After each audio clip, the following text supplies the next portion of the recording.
There's three items we should differentiate between. That's a will, trust, and power of attorney documents. Andrea, tell us a little bit about power of attorney documents. Yeah, so power of attorney documents are where you're still alive and you need someone to take care of your assets.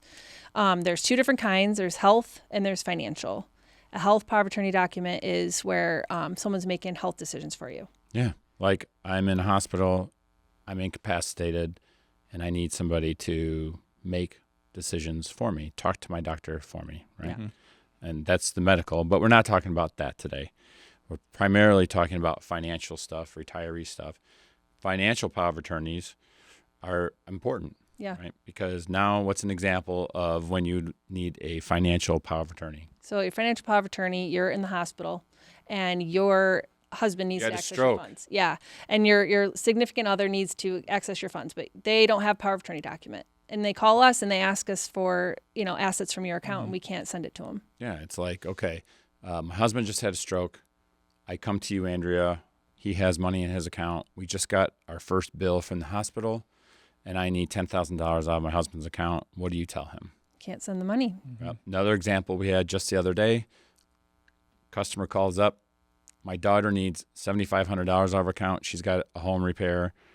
What do we have to tell that customer? Can't send it. So we send them power of attorney documents so that we can assist. Yeah, and so once she signs that, she says, my dad is my financial power of attorney, and now I trust him. Now when he calls or he goes to a bank on my behalf, he can make financial decisions on my behalf.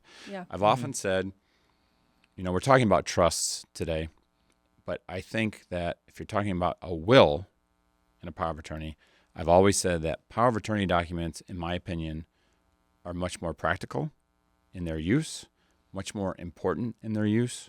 9 times out of 10, I would rather see, if you could only pick one, have your power of attorney documents. Yeah. There's no doubt about it, right? Because this is when you most likely will need some type of document. A will, okay, Austin, I'm going to use you as an example. All right. A will is not that important, in my opinion, for most cases. Okay, and I know I'm not an attorney. You're not an attorney. We're going to let your attorney give you your advice. But for me, what I've seen over 25 years, most people's will say, my kids are going to get my stuff when I die. So, Austin, do your parents like you? Do they like you? Yeah, I like to think so. Yeah. Do they like your brother more than you? Yes, I'll say yes. Okay, let me say it differently.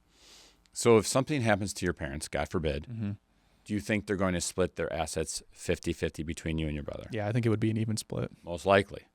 So power of attorney documents, very important. Dad goes into the hospital.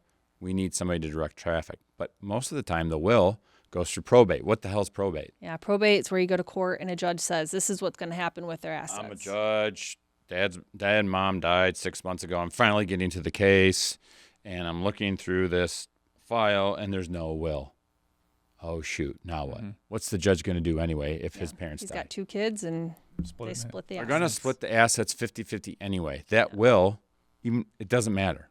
Okay, in most cases. I'm not advising anyone to rip up the will. I'm not advising people not to get a will. I mean, it's just a good practice to have. But if you don't have a will, 99% of the time, so what? Yeah. Okay. The judge is directing traffic with a will. But a trust does not go through probate. Right. A trust, you have a judge who's literally out of the picture. You have a trustee Right. You have a trustee. who's directing traffic. And who could that trustee be? It could be your sibling, could be your spouse, your kids. A trust organization, yeah. Yeah, such or as a bank or something. And so here's where we're talking about the real value of a trust. You don't have a simple solution or situation in your family. You don't have 2 kids that you love equally. One of them is a spend. He just like buys Lamborghinis and stuff, right? He has no money in his bank account. And you know the day that you pass away, he's going to take the $1 million that you gave him and he's going to buy something, right? Okay. Here's the important distinction for a trust. You have something that you want to happen, not on the day you die, but maybe for the next 10 years after you die, the next 20 years after you die. Right. A couple good examples would be what? You own property with your sibling. and Families don't get they along. don't get along. Yeah. They don't get along. It's amazing to me. I've been doing this for a long time, and it still amazes me that just people in their families don't. You're stuck with your family. How often do we hear that my brother and I got this farm ground from mom and dad? I can't stand my brother. He wants to sell the farm ground. I want to farm it.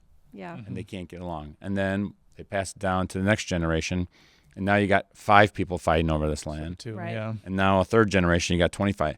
Mm-hmm. Trust says, nope, I bought this asset. I earned this asset. And here's how the situation is going to go. And here's how the income is going to get distributed. Mm-hmm. That's an example.